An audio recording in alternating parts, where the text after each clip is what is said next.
জাতীয় থেকে আন্তর্জাতিক প্রান্তিক জনপদ থেকে নগর চারপাশে ঠিক কি ঘটছে এই মুহূর্তে তা নিয়ে আয়োজন এখন চারদিক। সঙ্গে আছি আমি ফরহাদ বিন নূর। প্রধান উপদেষ্টার সম্মতিক্রমে নির্বাচনের তারিখ ঘোষণা করবে নির্বাচন কমিশনার। এর আগ পর্যন্ত যে যাই বলুক গুরুত্বপূর্ণ নয় বলে মন্তব্য করেছেন বিএনপির স্থায়ী কমিটির সদস্য সালাহউদ্দিন আহমেদ। দুপুরে এখন টিভিকে একান্ত সাক্ষাৎকারে একথা জানান বিএনপির এই নেতা। এর আগে শনিবারে প্রধান উপদেষ্টার সাথে মতবিনিময় শেষে কয়েকটি রাজনৈতিক দলের নেতা জানান ৫ দিনের মধ্যে নির্বাচনের তারিখ ঘোষণার আভাস দিয়েছেন ডক্টর মোহাম্মদ ইউনূস। যতক্ষণ পর্যন্ত মাননীয় প্রধান উপদেষ্টা অথবা ওনার কার্যালয় থেকে যথাযথ প্রক্রিয়ায় নির্বাচন কমিশনে লন্ডন বৈঠকের পরবর্তী যে সিদ্ধান্ত হয়েছে, সম্মতি হয়েছে, সেটা কমিউনিকেট না হচ্ছে ততক্ষণ পর্যন্ত বাদ বাকি আমরা বা অন্যরা যাই বলি না কেন সেটা ধর্তব্য নয়। আমি আশা করব এই সময়ের ভিতরে মাননীয় প্রধান উপদেষ্টা সুস্পষ্ট একটা ঘোষণা দেবেন জাতির উদ্দেশ্যে নির্বাচন সংক্রান্ত, এবং নির্বাচন কমিশনে সেটা যথাযথ প্রক্রিয়ায় তিনি কমিউনিকেট করবেন তার মেসেজটা। জুলাই সনদের একটি প্রাথমিক খসড়া তৈরি করেছে জাতীয় ঐকমত্য কমিশন। কালকের মধ্যে রাজনৈতিক দলগুলোর কাছে মতামতের জন্য সনদের খসড়া পাঠানো হবে বলে জানিয়েছেন কমিশনের সহসভাপতি অধ্যাপক ডক্টর আলী রিয়াজ। তিনি বলেন, আগামী ৩ দিনের মধ্যে রাজনৈতিক দলগুলোর সঙ্গে আলোচনা শেষ করতে চায় ঐকমত্য কমিশন। সকালে রাজনৈতিক দলগুলোর সঙ্গে জাতীয় ঐকমত্য কমিশনের দ্বিতীয় পর্যায়ের ১৯তম বৈঠক শুরু হয় ফরেন সার্ভিস একাডেমিতে। রাষ্ট্র পরিচালনার মূলনীতি, নাগরিকদের মৌলিক অধিকার সম্প্রসারণ প্রস্তাব এবং পুলিশ কমিশন গঠন সংক্রান্ত প্রস্তাব আজকের আলোচ্য সূচি নির্ধারণ করা হয়। বৈঠকের শুরুতে ডক্টর আলী রিয়াজ বলেন, গত 18টি বৈঠকে 10টি বিষয় ঐক্যমত হয়েছে, তবে কোনো ক্ষেত্রে রাজনৈতিক দলগুলো আপত্তি জানিয়েছে। অন্যদিকে 7টি বিষয়ে আলোচনায় কোনো সিদ্ধান্ত হয়নি এবং 3টি বিষয়ে আলোচনা হয়নি বলে জানান কমিশনের সহসভাপতি। আমাদের যে প্রাইমারি টেক্সট শুধুমাত্র ওইগুলো বাদ দিয়ে, যেগুলোতে একমত হয়েছে সেগুলো বাদ দিয়ে তার বাইরে যে ভূমিকা এবং কমিটমেন্টের জায়গাগুলো, তার একটা খসড়া কমিশন তৈরি করেছে এবং কমিশন আগামীকালের মধ্যে সকল রাজনৈতিক দলের কাছে এই খসড়া প্রেরণ করবে আপনাদের বিবেচনার জন্য। আমরা যে কোনো ভাবেই হোক এই প্রক্রিয়াটা 31শে জুলাইয়ের মধ্যে আমাদের সমাপ্ত করতে হবে, এর অন্যথা হওয়ার কোনো সুযোগ নেই। তারপরে জাতীয় সনদ স্বাক্ষরের জন্য হয়তো আমরা একটা অন্যদিন বরাদ্দ করতে পারি। 10টি বিষয়ে আমরা এক ধরনের ঐকমত্যে এসেছি, কিছু নোট অফ ডিসেন্ট আছে। 7টি বিষয়ে আলোচনার অসমাপ্ত পর্যায়ে আছে, কিন্তু আলোচনা হয়েছে। 3টি বিষয়ে এখন পর্যন্ত কোনো আলোচনাই হয়নি। আরএফএল ওয়াটার পাম্পের অটো থার্মাল টেকনোলজি, যা বেশি হিটে নষ্ট হয় না, শতভাগ মসৃণ, ব্রাশ ইম্পেলার নিশ্চিত করে অধিক পানির flow. RFL water pump on করলে পানির তুফান।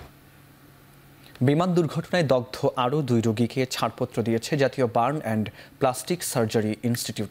তাদের একজন মাইলস্টোন স্কুলের কর্মচারী সবুজা বেগম, অপরজন উদ্ধারকর্মী। রোববার দুপুরে মাইলস্টোন ট্র্যাজেডি নিয়ে আয়োজিত নিয়মিত সংবাদ সম্মেলনে এসব তথ্য জানান ইনস্টিটিউটের ভারপ্রাপ্ত পরিচালক ডাক্তার মোহাম্মদ নাসির উদ্দিন। আইসিইউতে ভর্তি 4 জনের অবস্থা এখনও অপরিবর্তিত রয়েছে, যাদের মধ্যে 2 জন ভেন্টিলেশনে আছেন। বর্তমানে হাসপাতালে চিকিৎসাধীন 34 জনের মধ্যে 28 জনের শিশু, বাকি 6 জন প্রাপ্তবয়স্ক। নিজস্ব ব্যবস্থাপনায় দগ্ধদের চিকিৎসা ও প্রয়োজনীয় সব পরীক্ষা সম্পন্ন করা হয়েছে। এছাড়াও তাদের মানসিক স্বাস্থ্যের দিকে বিশেষ গুরুত্ব দেওয়া হচ্ছে বলেও জানান পরিচালক। এদিকে এই মুহূর্তে দগ্ধ কোনো রোগীকে বিদেশে পাঠানোর প্রয়োজন নেই বলেও জানান ডাক্তার নাসির উদ্দিন। 2 জন রোগীকে ডিসচার্জ দিয়েছি। 2 জনই আমরা অ্যাডাল্টের মধ্যে পড়ে। একজন 20 বছর বয়সী কাজী আমজাদ সাইদ, উনি বেসিক্যালি ছিলেন একজন রেস্কিউয়ার হিসাবে এসে ওনার ইনহেলেশন ইনজুরি ছিল, এক্সটার্নাল ইনজুরি ছিল না। উনি আজকে সুস্থ হয়েছেন, ওনাকে আমরা আজকে ছেড়ে দিয়েছি। আর আরেকজন যিনি আছেন সবুজা, ওনার ইনহেলেশন ইনজুরি ছিল, ওনাকে আমরা আজকে ছেড়ে দিয়েছি, উনি স্টাফ ছিলেন। আর এই মুহূর্তে আমাদের আইসিইউতে আছে মোট 4 জন পেশেন্ট এবং ভেন্টিলেশনে আছে আমাদের এর মধ্যে 2 জন রোগী। আর আমাদের মেল এইচডিউতে আছে 3 জন রোগী, ফিমেল এইচডিউতে আছে 6 জন রোগী, পোস্ট অপারেটিভ ওয়ার্ডে আছে 8 জন রোগী এবং কেবিনে আমাদের 12 জন রোগী। এর মধ্যে আমাদের ক্রিটিক্যাল কন্ডিশনে আছে আমাদের 4 জন রোগী। বিমান দুর্ঘটনার পর এখনও থমথমে পরিস্থিতি বিরাজ করছে মাইলস্টোন স্কুলে। শিক্ষা কার্যক্রম চালু না থাকলেও আহত শিশুদের নিয়ে অনেকেই এসেছেন স্কুল ব্যাগ এবং অন্যান্য জিনিসপত্র নিতে। তবে কবে নাগাদ স্কুল খুলবে সেই বিষয়ে এখনও আনুষ্ঠানিক কোনো ঘোষণা দেয়নি কর্তৃপক্ষ। এদিকে বিমান বিধ্বস্ত ভবনে এখনও তথ্য উপাত্ত সংগ্রহ করছে বাংলাদেশ বিমান বাহিনীর সদস্যরা। তারা জানিয়েছে দ্রুত এই কাজ শেষ করে কর্তৃপক্ষের কাছে ভবনটি হস্তান্তর করা হবে। যদিও গণমাধ্যমের সঙ্গে কথা বলতে রাজি হয়নি সংস্থাটি। একই সাথে স্কুল কর্তৃপক্ষ এই নিয়ে কোনো মন্তব্য করতে রাজি হয়নি। এর আগে এক সংবাদ বিজ্ঞপ্তিতে স্কুল কর্তৃপক্ষ জানায় সোমবার পর্যন্ত স্কুল বন্ধ থাকবে।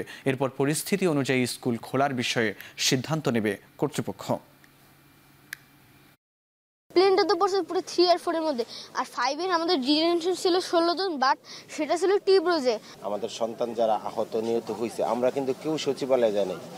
কারা সচিবালয়ে গিয়ে মারামারি করলো, এটা কি কোনো বিষয় হলো? আমাদের কোনো লাশ আসবে, আমাদের সন্তান আসবে? রাজধানীর উত্তরা মাইলস্টোন স্কুল অ্যান্ড কলেজে যুদ্ধ বিমান বিধ্বস্তের ঘটনায় চিকিৎসাধীন অবস্থায় মৃত্যু হওয়া মাসুকার দাফন সম্পন্ন হয়েছে। সকালে ভোলার বোরহান উদ্দিনের বড় মানিকা গ্রামে জানাজা শেষে পারিবারিক কবরস্থানে দাফন করা হয় তাঁকে। দগ্ধ অবস্থায় 5 দিন চিকিৎসাধীন থাকার পর গতকাল সকালে ঢাকা মেডিকেলের জাতীয় বার্ন ও প্লাস্টিক সার্জারি ইনস্টিটিউটে তার মৃত্যু হয়। নিহত মাসুকা মাইলস্টোন স্কুলে আয়ার কাজ করতেন।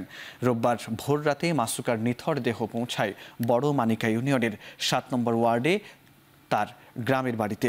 স্বজন প্রতিবেশীরা শেষবারের মতো তাকে এক নজর দেখতে ভিড় করেন। মাসুকার স্বামী ও 2 স্ত্রী সন্তান নিয়ে রাজধানীর তুরাগ নয়ানগর এলাকায় বসবাস করতেন।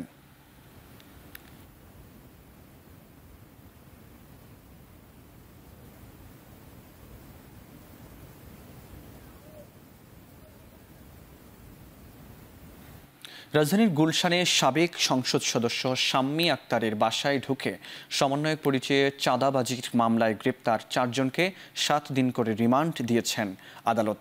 রোববার বিকেলে ঢাকার সিএমএম আদালতে উঠানো হলে তাদের রিমান্ড দেন আদালত। গ্রেপ্তার 5 জনের মধ্যে একজন অপ্রাপ্তবয়স্ক হওয়ায় তাকে আদালতে উঠানো হয়নি।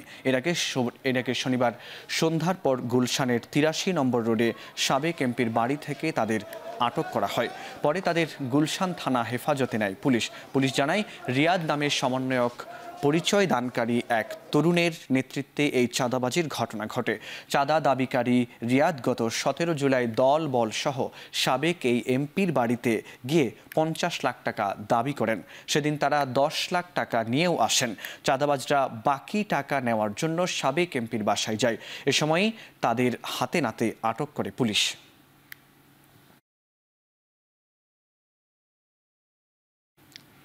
নির্বাচন কমিশনে 2024 সালের আয় ব্যয়ের হিসাব দিয়েছে বিএনপি। এতে দলটির আয় দেখানো হয়েছে 15 কোটি 65 লাখের বেশি, আর ব্যয় 4 কোটি 80 লাখ 4 হাজার এবং উদ্বৃত্ত আছে 10 কোটি 85 লাখ 90 হাজার 19 টাকা, যা 2023 সালের তুলনায় বেড়েছে।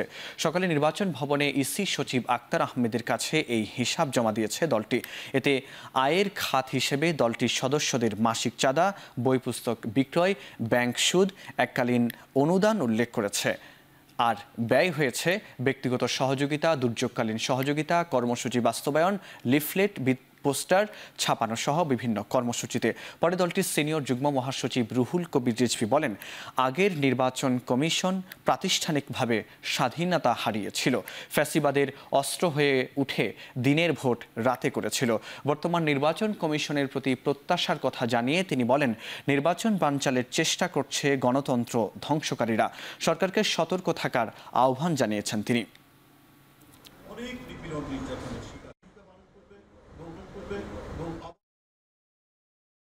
জাতীয় নির্বাহী কমিটির মাসিক চাঁদা, বই পুস্তক বিক্রয়, বিভিন্ন ব্যক্তি ও প্রতিষ্ঠান হতে অনুদান, ব্যাংক হতে অর্জিত সুদ, এটা হচ্ছে আমাদের সোর্স, আমাদের আয়ের সোর্স। 2024-এর পঞ্জিকা বছরের মোট উদ্বৃত্ত হচ্ছে 10 কোটি 85 লক্ষ 90 হাজার 19 টাকা। বেশ কয়েক বছর ধরে যে প্রেসিডেন্সটি, যে নজিরটি স্থাপিত হয়েছে তার কোনো ব্যত্যয় হয়নি। সেইভাবেই আমরা এটা দিয়ে আসছি। গণতন্ত্রকে প্রাতিষ্ঠানিক রূপ দিতে হবে বলে মন্তব্য করেছেন বিএনপির মহাসচিব মির্জা ফখরুল ইসলাম আলমগীর। আজ সকালে মহাখালী ব্র্যাক সেন্টারে বাংলাদেশের সংকট, পদ্মা ব্যারেজ ও দ্বিতীয় পদ্মা সেতুর আবশ্যিকতা বাস্তবায়ন প্রয়োজনীয়তা শীর্ষক সেমিনারে তিনি এই মন্তব্য করেছেন। সেমিনারে তিনি জানান, খালেদা জিয়ার দ্বিতীয় পদ্মা সেতুর কথা আগেই বলেছেন। এ ব্যাপারে তিনি প্রতিজ্ঞাবদ্ধ। দেশের মানুষ উন্নতি ও গণতান্ত্রিক ব্যবস্থা চায়, সেজন্যই সংস্কার এর কথা বিএনপি সবার আগে বলেছে। ৮ কোটি মানুষের জন্য বাংলাদেশে পদ্মা ব্যারেজ ও সেতুর প্রয়োজনীয়তা অনেক উল্লেখ করে গণমাধ্যমকে জানান, রাজনৈতিক সদিচ্ছার অভাব রয়েছে পদ্মা ব্যারেজ বাস্তবায়নে, তবে জাতীয় ঐক্য সামনে রেখে এই কাজ করতে হবে।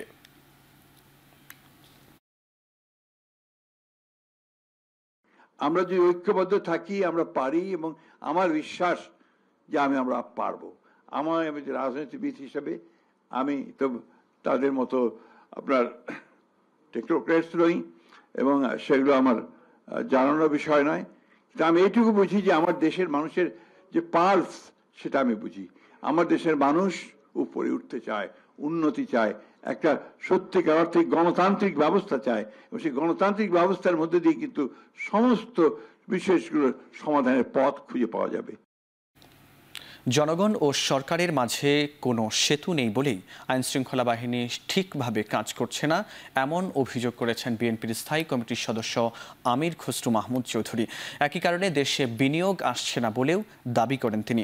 দুপুরে ঢাকা রিপোর্টার্স ইউনিটিতে ভাসানী জনশক্তি পার্টি ও ভাসানী অনুসারী পরিষদের আলোচনা সভায় এ দাবি করেন তিনি। আমির খসরু বলেন, ঐক্যমত্য কমিশনে রাজনৈতিক দলগুলো সব বিষয়ে একমত না হওয়াটাই গণতন্ত্রের সৌন্দর্য। তবে এই মতানৈক্য যাতে দলগুলোর মধ্যে বিভাজন তৈরি না করে সেদিকেও নজর রাখার আহ্বানও জানান তিনি। এ সময় আমির খসরু অভিযোগ করেন, বলেন, যেসব দেশে নির্বাচন দিতে গড়িমসি হয়েছে সেসব দেশ ব্যর্থ রাষ্ট্রে পরিণত হয়েছে। দেশের মালিকানা দেশের জনগণের কাছে ফিরিয়ে দিতে দ্রুত নির্বাচনের আয়োজনের সরকারের প্রতি দাবিও জানান তিনি। যতগুলো দেশে বিপ্লবের মাধ্যমে পরিবর্তন হয়েছে, যেই দেশগুলো যত তাড়াতাড়ি গণতান্ত্রিক অর্ডারে ফিরে যেতে পেরেছে সেই দেশগুলো ভালোভাবে চলছে, গণতন্ত্র চলছে। আর যেই দেশগুলো এই আমাদের মতো যে এখন কিছু লোক শুরু করেছে নির্বাচন বিরোধী কর্মকাণ্ড, গণতন্ত্র বিরোধী কর্মকাণ্ড, যেই সমস্ত দেশে এই সমস্ত কর্মকাণ্ড বেশি দিন চলেছে সেই দেশগুলোতে গৃহযুদ্ধ হয়েছে, সেই দেশগুলোতে অশান্তি হয়েছে। শাপলা চত্বরে গণহত্যা, বিএনপি ও জামায়াতের নেতাকর্মীদের হত্যার বিচারের দাবি করেছেন জাতীয় নাগরিক পার্টির আহ্বায়ক নাহিদ ইসলাম। নেত্রকোনায় জুলাই পদযাত্রা ও সমাবেশ শেষে এই মন্তব্য করেন তিনি। একই সঙ্গে জুলাই গণহত্যায় জড়িত শেখ হাসিনা ও আওয়ামী লীগের বিচার দাবি করেন তিনি। কর্মসূচির শুরুতেই সার্কিট হাউসে জুলাই গণ অভ্যুত্থানের শহীদ পরিবারের সদস্য ও আহতদের সাথে সাক্ষাৎ করেন কেন্দ্রীয় নেতারা। পরে শহরের মুক্তার পার কেন্দ্রীয় শহীদ মিনার থেকে শুরু হয় পদযাত্রা। শহরের প্রধান সড়ক ঘুরে কালেক্টরেট মাঠে গিয়ে শেষ হয়। পরে সেখানে শুরু হয় সমাবেশ। পরে বক্তব্যে দলটির আহ্বায়ক নাহিদ ইসলাম জুলাই আন্দোলন, শাপলা চত্বরে গণহত্যা, বিএনপি ও জামায়াতের নেতাকর্মীদের হত্যার বিচার দাবি করেন। একই সঙ্গে ক্ষমতায় ভারসাম্য রাখতে আগামী নির্বাচনে পিআর পদ্ধতি প্রবর্তনের কথা উল্লেখ করেন তিনি। এদিকে 10 ট্রাক অস্ত্রের চালান আটকের ঘটনায় সাবেক স্বরাষ্ট্র প্রতিমন্ত্রী ও বিএনপি নেতা লুৎফুজ্জামান বাবরের সমালোচনা করেন দলটির মুখ্য সংগঠক নাসির উদ্দিন পাটোয়ারি। মানুষের শিক্ষা, স্বাস্থ্য এবং আমি বাবর ভাইকে সম্মান করি, তারা নির্যাতিত নেতা, কিন্তু আপনার ওই কাজ আমি সমর্থন করি না। কারণ আপনার এই কাজের কারণে বিএনপি ক্ষমতায় আসতে পারে নাই। হাসিনার মতন একজন খুনি ফ্যাসিস্ট ক্ষমতায় এসেছিল। আমরা একটি জনকল্যাণমুখ রাষ্ট্র তৈরি করতে চাই, যেখানে মানুষের শিক্ষা, স্বাস্থ্য এবং কর্মসংস্থানের অধিকার নিশ্চিত হবে। নেত্রকোনা মানুষের যে বন্যা দুর্যোগের বেহাল দশা রয়েছে, সেখান থেকে একটা টেকসই সুব্যবস্থা জাতীয় নাগরিক পার্টি করার জন্য, নেত্রকোনাবাসীর সেই টেকসই ব্যবস্থা করার জন্য কথা বলবে। প্রধান উপদেষ্টা নির্বাচন দিতে চায়, কিন্তু নির্বাচন বিলম্ব করার জন্য কিছু উপদেষ্টা ও ছাত্ররা তাকে ভুল বোঝাচ্ছে বলে মন্তব্য করেছেন বিএনপির স্থায়ী কমিটির সদস্য হাফিজ উদ্দিন আহমেদ। দুপুরে ভোলার তজুমউদ্দিন উপজেলা বিএনপির ত্রিবার্ষিক সম্মেলনে তিনি একথা বলেন। এ সময় তিনি বলেন, নতুন বাংলাদেশের ছাত্রদের ভূমিকা রয়েছে অনেক, কিন্তু কেউ কেউ আত্মসমর্পণ করেছে দুর্নীতির কাছে। বিএনপি বড় দল, তাই বিএনপি সিনিয়র নেতাদের নিয়ে এনসিপির ভেবে চিনতে কথা বলার আহ্বান জানান তিনি। জাতীয় নির্বাচন ফেব্রুয়ারি বা যে কোনো দিন হোক না কেন, নির্বাচনের জন্য প্রস্তুত আছে বিএনপি বলে জানান মেজর হাফিজ। লন্ডন আমরা বহুবার গিয়েছি, রাস্তাঘাট চিনি। এক ধরনের দল আছে বাংলাদেশে, 35টা রাজনৈতিক দল, অনেকগুলার মানে হুন্ডা পার্টি, হাজব্যান্ড আর ওয়াইফ আছে, আর কেউ নেই। এরা নানা রকমের বুদ্ধি দেয়। এটা দেখা যারা উপদেষ্টা হচ্ছে তারা কিছু কিছু মনে করেন উপদেষ্টা তো অনেক আরাম, ইলেকট্রিসিটি ফ্রি, সব কিছু ফ্রি, গাড়ি নিয়ে আসে, নিয়ে আসে, টাকা পয়সা বানাইতে চাইলে সেখানেও সুযোগ আছে। ছাত্র 2টাকে বানাইছে, তাদের সম্বন্ধে এরা অনেক সংগ্রাম করেছে, কিন্তু তাদেরও দ্রুত তারা আত্মসমর্পণ করেছে দুর্নীতির কাছে। এত আগে বিএনপি সিনিয়র নেতাদের গালাগালি করার কোনো দরকার নেই। It doesn't look nice. যুক্তরাষ্ট্রের সাথে বাণিজ্য ঘাটতি কমাতে দেশটির সাথে গম, সয়াবিন, তুলা এবং বোয়িং এর বিমান আমদানি করা হবে বলে জানিয়েছেন বাণিজ্য সচিব মাহবুবুর রহমান। দুপুরে সচিবালয়ের সাংবাদিকদের একথা জানান তিনি। যুক্তরাষ্ট্র থেকে পণ্য আমদানির প্রভাব দেশের বাজারে পড়বে না বলে জানান বাণিজ্য উপদেষ্টা। জানান, ইউএস ট্রেড রিপ্রেজেন্টেটিভ USTR এর সাথে তৃতীয় ও চূড়ান্ত শুল্ক আলোচনার জন্য কাল বাণিজ্য উপদেষ্টার নেতৃত্বে 4 সদস্যের প্রতিনিধি দল যুক্তরাষ্ট্র যাচ্ছে। জানান, বৈঠক অনুষ্ঠিত হবে 29 ও 30 জুলাই। বাণিজ্য ঘাটতিতে এই যে ক্রয়, এগুলো হলো আমাদের প্রমিস যে আমরা এগুলো কিনবো, আমরা এগুলো কিনে বাণিজ্য ঘাটতি কমাবো। কিন্তু চুক্তিতে তো ডেফিনেটলি কিছু নন ট্যারিফ ইস্যুস থাকে, কিছু ট্যারিফ ইস্যুস থাকে। অল্টারনেটিভ সোর্স হিসেবে আমেরিকা কানাডার উপরে নির্ভরশীলতা বাড়ানোটা আমাদের রাষ্ট্রীয় স্বার্থে, আমাদের যে ফুড সিকিউরিটির স্বার্থে দরকার। সরকারি খাতে বেশ ভালো একটা পরিমাণের গমের জন্য ক্রয় চুক্তি হয়েছে এবং সেটা এক্সিকিউট হলে আমাদের বাণিজ্য ঘাটতি একটু কমে আসবে। বিআরটি প্রকল্পকে একটি অপরিকল্পিত ও দানবীয় প্রকল্প হিসেবে মন্তব্য করেছেন পরিকল্পনা উপদেষ্টা ডক্টর ওয়াহিদ উদ্দিন মাহমুদ। এই প্রকল্পের উদ্যোগে যারা গ্রহণ করেছে তাদের বিরুদ্ধে তদন্ত কমিটি গঠন করা হবে বলে জানান তিনি। এদিকে জুলাই শহীদ পরিবারের জন্য উত্থাপিত আবাসন প্রকল্পের অনুমোদন স্থগিত করেছে একনেক। দুপুরে রাজধানীর শেরেবাংলা নগরে NEC সভাকক্ষে একনেক পরবর্তী সংবাদ সম্মেলনে এসব কথা বলেন পরিকল্পনা উপদেষ্টা। সকালে প্রধান উপদেষ্টা ডক্টর মোহাম্মদ ইউনূসের সভাপতিত্বে অনুষ্ঠিত হয় জাতীয় অর্থনৈতিক পরিষদের নির্বাহী কমিটি একনেকের সভায় 8,149 কোটি 38 লাখ টাকা ব্যয়ে 12টি প্রকল্পের অনুমোদন দিয়েছে একনেক। সভা পরবর্তী সংবাদ সম্মেলনে পরিকল্পনা উপদেষ্টা বলেন, জুলাই আহত ও শহীদ পরিবারের জন্য নেওয়া সকল প্রকল্পকে সমন্বয় করতে হবে, পাশাপাশি খরচের বিষয়টি যাচাই করতে হবে। তিনি বলেন, 5 আগস্ট পরবর্তীতে অসংখ্য ঠিকাদার পালিয়ে গেছে, তারা কেন পালালো তা তদন্ত হওয়া উচিত। এক্ষেত্রে প্রকল্প পরিচালকদের দায়ও খতিয়ে দেখতে হবে। বৈষম্য বিরোধী ছাত্র আন্দোলনের গত জুলাইয়ের শহীদ পরিবারের জন্য এটা গৃহায়ন ও গণপূর্ত মন্ত্রণালয় থেকে এসেছিল।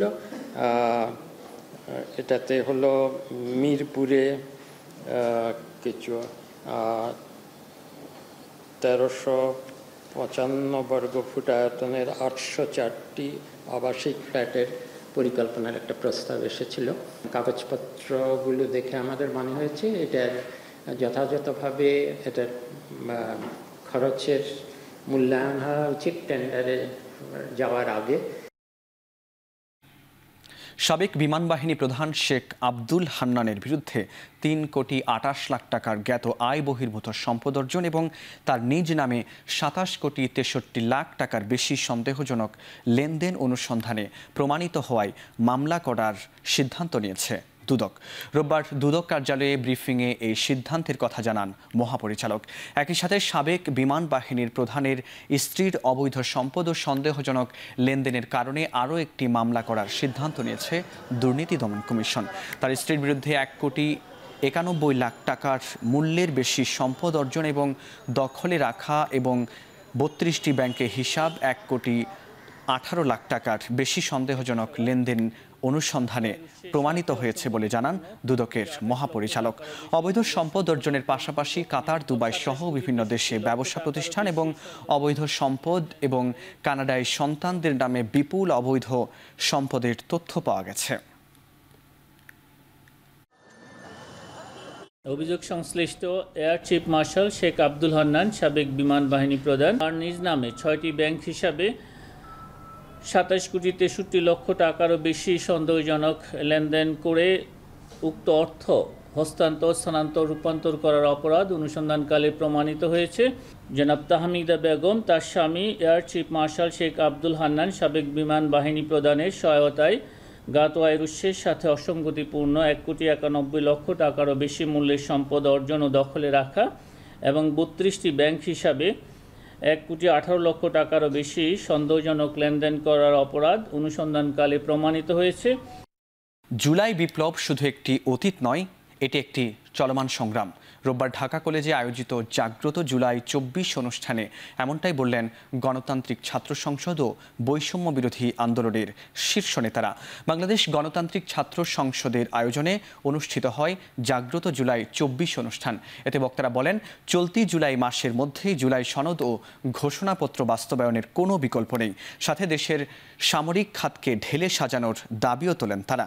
এদিকে মাইলস্টোন ট্র্যাজেডিতে শিক্ষার্থীদের জীবন বাঁচাতে আত্মোৎসর্গকারী 2 শিক্ষককে অতি দ্রুত রাষ্ট্রীয় মর্যাদা দেওয়ার দাবি জানান অনুষ্ঠানের প্রধান অতিথি ঢাকা কলেজের অধ্যক্ষ অধ্যাপক AKM ইলিয়াস। পাশাপাশি হত্যা মামলায় পুলিশের হাতে নির্যাতিত কিশোর হাসনাতুল ফাইয়াজ বলেন, জুলাই বিপ্লবের চেতনা কিছু ব্যক্তি স্বার্থে কলুষিত হচ্ছে। তিনি অভিযোগ করেন, যারা আগে এই বিপ্লবে ছিলেন তাদের অনেকেই এখন চাঁদাবাজিতে জড়িয়ে পড়েছে, যা অত্যন্ত দুঃখজনক।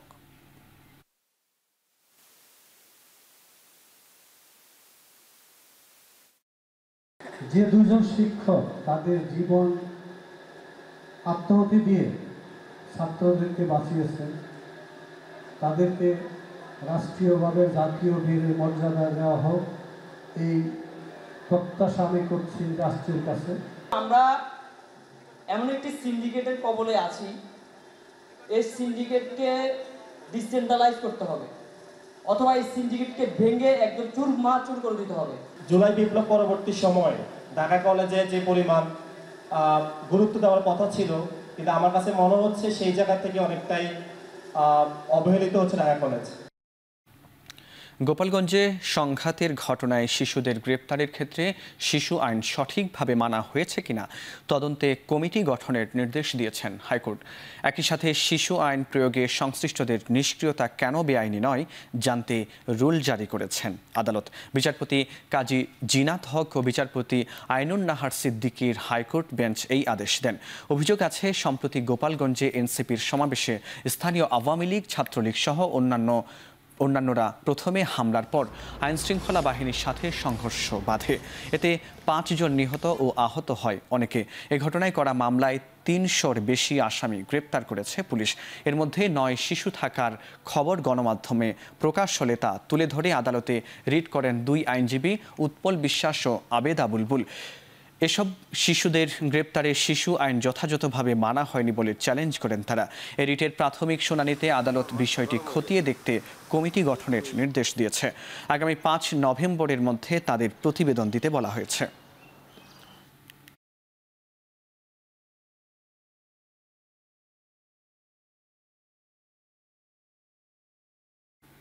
জুলাই পদযাত্রার 27তম দিনে নেত্রকোনার পর এখন শেরপুরে জাতীয় নাগরিক পার্টি সংস্কার, বিচার ও নতুন সংবিধানের দাবিতে পদযাত্রা শেষে শহরের থানা মোড়ে সমাবেশে বক্তব্য রাখছেন দলটির কেন্দ্রীয় নেতারা। বিস্তারিত জানতে যুক্ত হচ্ছে হারুনুর রশিদের কাছে। হারুন, সমাবেশে দলটির কোন কোন নেতা যোগ দিয়েছেন এবং শেরপুরবাসী আসলে কতটুকু এখানে সাড়া দিচ্ছেন একটু জানাবেন।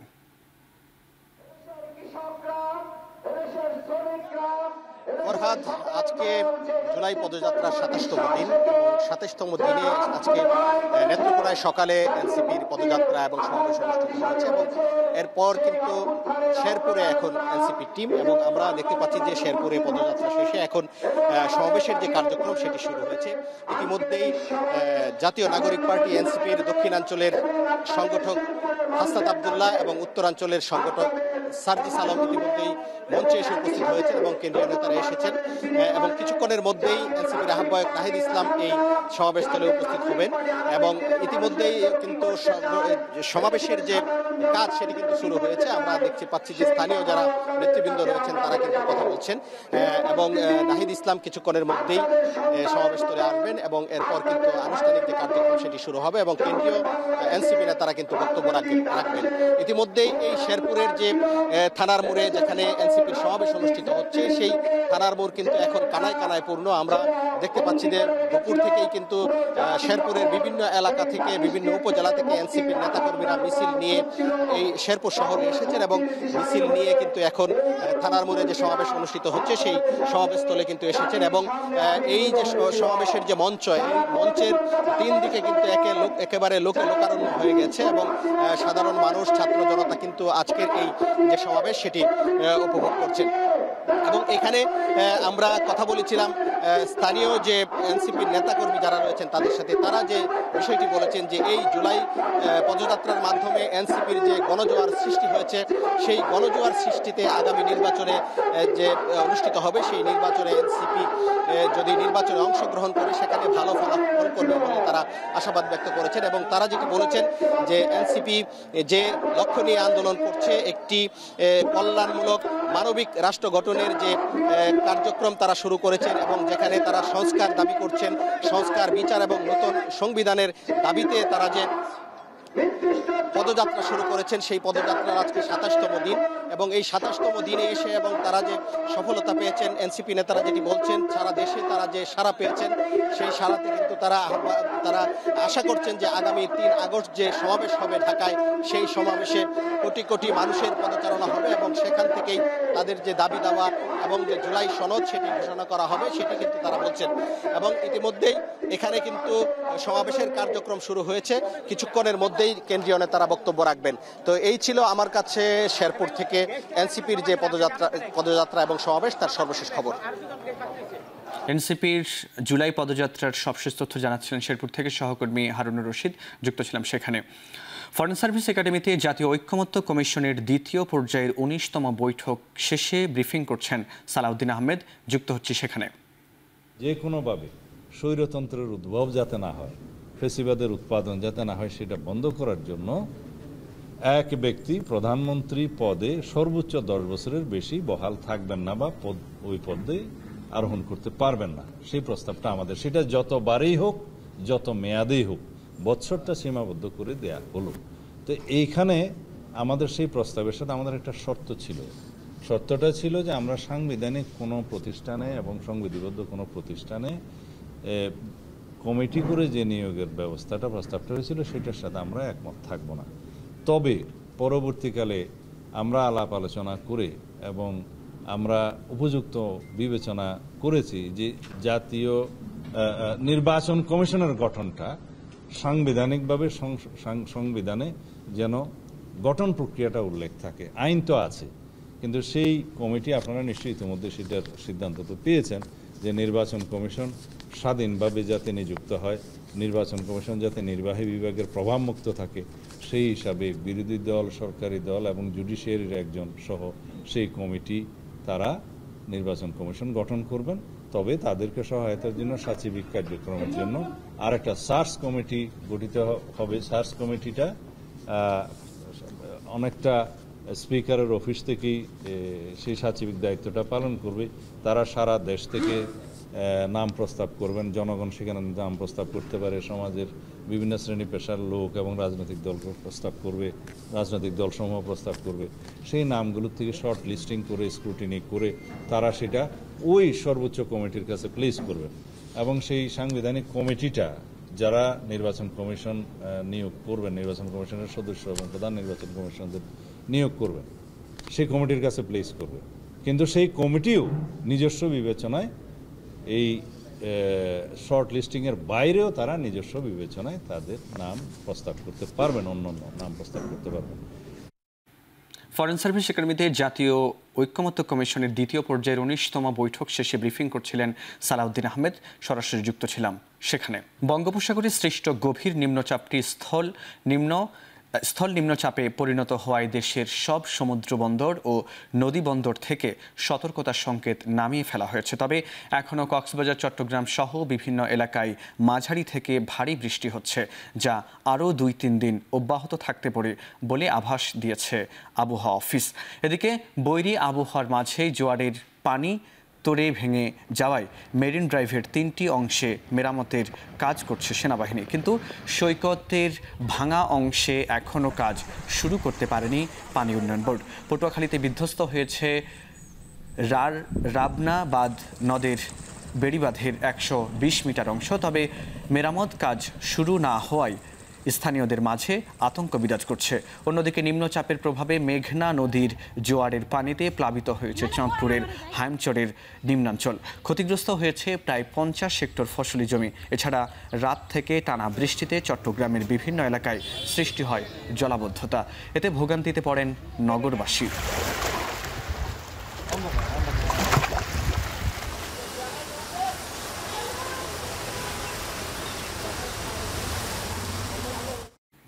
কক্সবাজারের ঝোড়ো বৃষ্টির সবশেষ খবর জানাতে মেরিন ড্রাইভ থেকে সরাসরি যুক্ত হচ্ছেন সহকর্মী মনতোষ দেবজ্ঞ। মনতোষ, এই মুহূর্তে কক্সবাজারের আবহাওয়া কেমন দেখছেন? বৈরী আবহাওয়ায় পর্যটকরা কোনো সমস্যায় পড়ছেন কিনা? আপনার কাছে বিস্তারিত কী তথ্য আছে জানাবেন।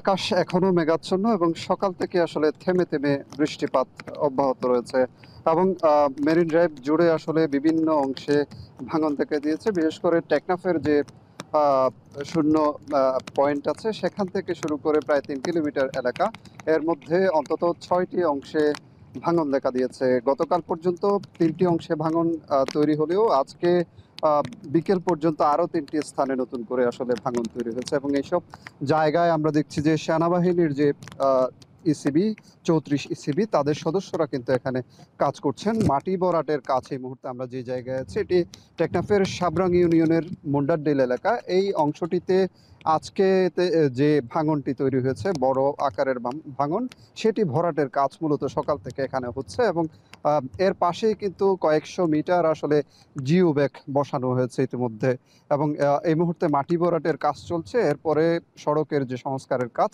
সেটি চলবে। এখানে কক্সবাজার টেকনাফ মেরিন ড্রাইভ সড়ক প্রশস্তকরণ প্রকল্পের যিনি প্রকল্প পরিচালক তার সাথে আমার কথা হয়েছে। তিনি যেটি বলছেন যে যেহেতু এই বর্ষা মৌসুম এলেই আসলে এই ধরনের পরিস্থিতি তৈরি হয়, মেরিন ড্রাইভের এই প্রান্তে এসে ভাঙন ধরছে। গত 2 বছর ধরে আসলে এই ধরনের পরিস্থিতি তৈরি হচ্ছে। এর প্রেক্ষিতে তারা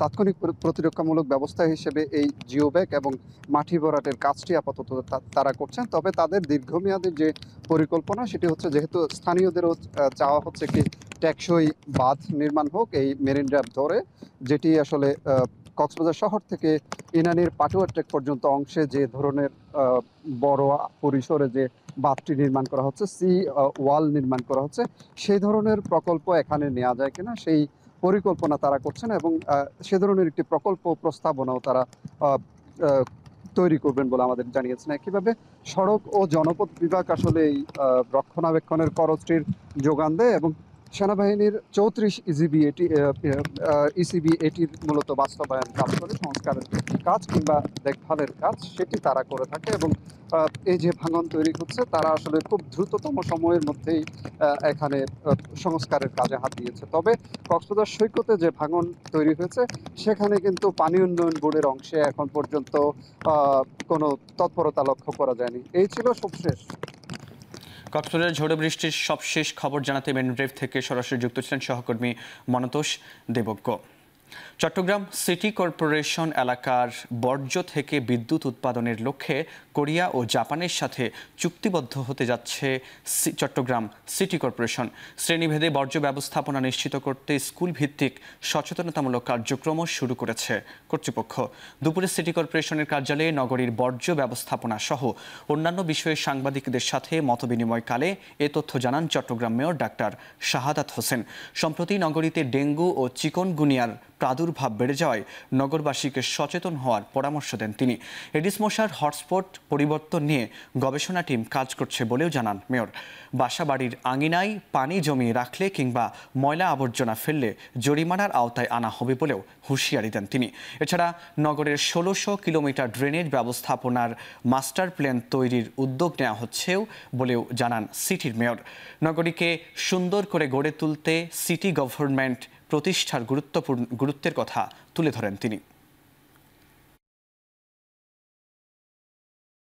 আমি আশাবাদ ব্যক্ত করতে চাই যে ইনশাল্লাহ আমাদের দুটো বড় গার্বেজ স্টেশন আছে, একটা হালিশহর, মানে এই ওয়েস্ট টু এনার্জি করার জন্য এরা কি চাচ্ছে সেটা একটা ফ্যাক্টর। আমাদের চেষ্টা অব্যাহত আছে। আমি যাওয়ার আগে জাপান কোরিয়ার সাথে বৈঠক করে গেছি এবং এর আগে এখানে চাইনিজ গ্রুপের সাথে বৈঠক করেছি। ওয়েস্ট টু এনার্জি যদি হয়ে যায় তাহলে ময়লা কিন্তু আর কেউ আর বাইরে ফেলবে না। শিক্ষক সংকট দূর করা সহ ৭ দফা দাবি আদায়ে বিক্ষোভ কর্মসূচি পালন করেছে বরিশাল টেক্সটাইল ইঞ্জিনিয়ারিং কলেজের শিক্ষার্থীরা। সকালে ৭ম দিনের কর্মসূচিতে কলেজ ক্যাম্পাসের প্রশাসনিক ভবনে তালা দেয় শিক্ষার্থীরা। পরে ক্যাম্পাস থেকে C&B রোড, চৌমাথা, বটতলা এলাকা হয়ে জেলা প্রশাসকের কার্যালয়ের সামনে গিয়ে নানা ধরনের স্লোগান দেয় তারা। ৪৮ ঘন্টার আলটিমেটাম দিয়ে জেলা প্রশাসক বরাবর স্মারকলিপি প্রদান করে শিক্ষার্থীরা। এ সময় তারা শিক্ষক সংকট সহ ৭ দফা দাবি মেনে না নিলে কঠোর আন্দোলনের হুঁশিয়ারি দেন। শিক্ষক সংকট যেটা সবচেয়ে বেশি আমাদের প্রয়োজন, আর আমাদের সাথে বস্ত্র মন্ত্রণালয় এই বিষয়টা নিয়ে সবসময় ১৯ বছর ধরে তালবাহানা করে আসছে। আমাদের ল্যাবগুলোর দিকে আমরা তাকালে দেখতে পাই আমাদের যথেষ্ট পরিমাণে ল্যাব নেই। আমাদের শুধুমাত্র মেশিনগুলো সাজানো আছে, সব মেশিনগুলো নষ্ট, ইভেন আমাদের কোনো অপারেটর নাই। যদি দাবি মেনে নেওয়া না হয় সেক্ষেত্রে আমরা ঢাকাতে বস্ত্র মন্ত্রণালয় ঘেরাও করার কর্মসূচি দিতে বাধ্য হব। রবীন্দ্র বিশ্ববিদ্যালয় বাংলাদেশের স্থায়ী ক্যাম্পাস নির্মাণ প্রকল্পের ডিপিপি অনুমোদন, দ্রুত ক্যাম্পাস নির্মাণ ও পরিবেশ উপদেষ্টা সৈয়দ রিজওয়ানা হাসানের পদত্যাগের দাবিতে সিরাজগঞ্জের শাহবাদপুরে মহাসড়ক অবরোধ ও মানববন্ধন কর্মসূচি পালন করেছে বিশ্ববিদ্যালয়ের শিক্ষার্থীরা। কর্মসূচিতে সংহতি জানিয়ে অংশগ্রহণ করেন বিশ্ববিদ্যালয়ের vice chancellor, pro vice chancellor, treasurer, শিক্ষক, কর্মকর্তা, কর্মচারী সহ স্থানীয়রা। সকাল 10টা থেকে বেলা 12টা পর্যন্ত উপজেলার বিসিক বাস স্ট্যান্ডে ঢাকা পাবনা মহাসড়ক অবরোধ করে রাখে শিক্ষার্থীরা। একই সাথে চলে মানববন্ধন কর্মসূচিও। এ সময় শিক্ষার্থীরা বলেন, 9 বছর অতিবাহিত হয়ে গেলেও স্থায়ী ক্যাম্পাস পায়নি রবীন্দ্র বিশ্ববিদ্যালয়। ভাড়া ভবনে একাডেমিক ও প্রশাসনিক কর্মকাণ্ড চালায় বিশ্ববিদ্যালয়ের পূর্ণাঙ্গ সুবিধা পাচ্ছে না শিক্ষার্থীরা। শিক্ষা মন্ত্রণালয় থেকে 519 কোটি টাকা প্রকল্প অনুমোদন দেওয়া হলেও একনেক ডিপিপি অনুমোদন দেওয়া হচ্ছে না বলে অভিযোগ করেন শিক্ষার্থীরা। শিগগিরই স্থায়ী ক্যাম্পাসের নির্মাণ কাজ শুরু না করলে সড়ক ও রেলপথ অবরোধেরও হুঁশিয়ারি দেন শিক্ষার্থীরা। এ সময় শিক্ষার্থীরা বিশ্ববিদ্যালয়ের ডিপিপি অনুমোদন না হওয়ার জন্য বন ও পরিবেশ উপদেষ্টা সৈয়দা রিজওয়ানা হাসানকে দায়ী করে তার পদত্যাগ চেয়ে স্লোগান দেন।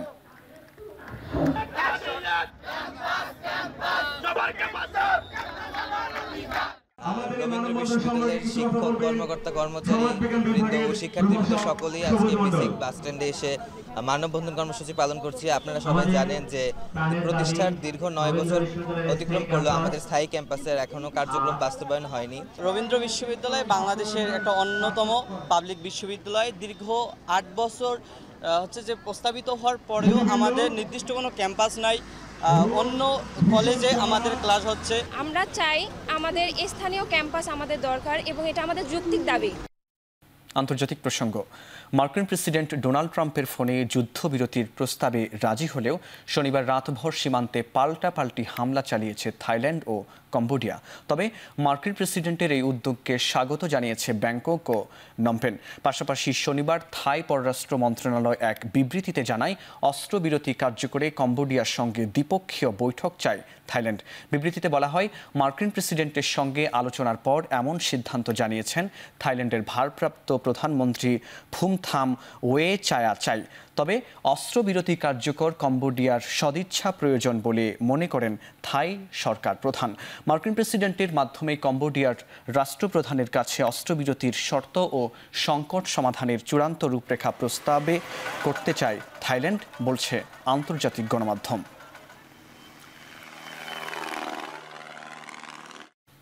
অল্পের জন্য প্রাণে বেঁচে গেলেন আমেরিকান এয়ারলাইন্সের একটি বোয়িং ফ্লাইটের 179 আরোহী। বিমানটি 173 যাত্রী ও 6 ক্রু নিয়ে কলোরাডোর ডেনভার আন্তর্জাতিক বিমানবন্দর থেকে ফ্লোরিডার মিয়ামির উদ্দেশ্যে রওনা দেয়। উড্ডয়নের সময় রানওয়েতে থাকাকালীন বিমানের মাঝ বরাবর আগুন লেগে যায়। কন্ট্রোল রুম থেকে পাইলটকে বিষয়টি জানানো হলে যাত্রীদের মধ্যে আতঙ্ক ছড়িয়ে যায়। এক পর্যায়ে ইমার্জেন্সি এক্সিট দিয়ে এক এক করে দ্রুত বের করা হয় যাত্রীদের। এ সময় অনেকের কোলে ছোট শিশুও ছিল। প্রায় সব আরোহী নিরাপদে বেরিয়ে আসতে পেরেছে বলে জানায় মার্কিন ফেডারেল এভিয়েশন। অবশ্য এ ঘটনায় আহত হয়েছেন অন্তত 5 জন।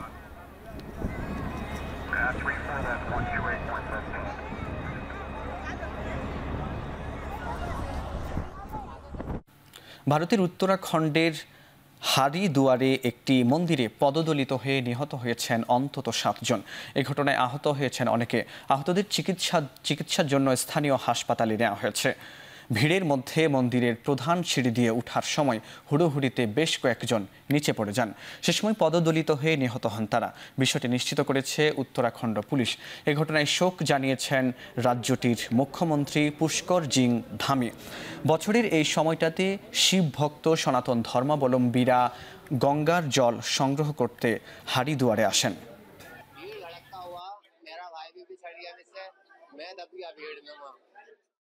জুলাই গণ অভ্যুত্থানের কবিতা সংকলনটি বাতিল এবং অভিজ্ঞদের নিয়ে একটি সম্পাদনা কমিটি গঠন করে বাংলা একাডেমিকে সবার লেখা নিয়ে পুনরায় সংকলন প্রকাশের দাবি জানিয়েছে জাতীয়তাবাদী লেখক ফোরাম। রোববার সকালে 5 দফা দাবিতে বাংলা একাডেমি ঘেরাও কর্মসূচি পালন করে সংগঠনটি। এ সময় জাতীয়তাবাদী লেখক ফোরামের সভাপতি কবি শাহিন রেজা এই প্রকাশনা বাতিলের দাবি তুলে ধরেন।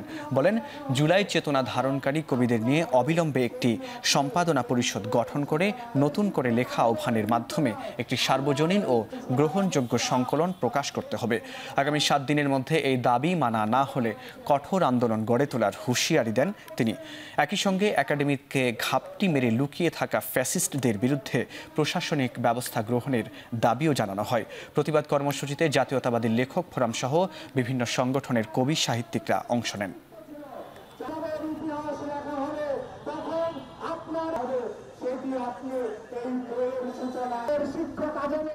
শেষ করছি এখন চারদিক। এখন টেলিভিশন ওয়েবসাইটে দেখতে ভিজিট করুন www.ekhon.tv। এছাড়া ফেসবুকে দেখতে ভিজিট করুন facebook.com/tv.ekhon এবং ইউটিউবে দেখতে ভিজিট করুন youtube.com/c/ekhon tv।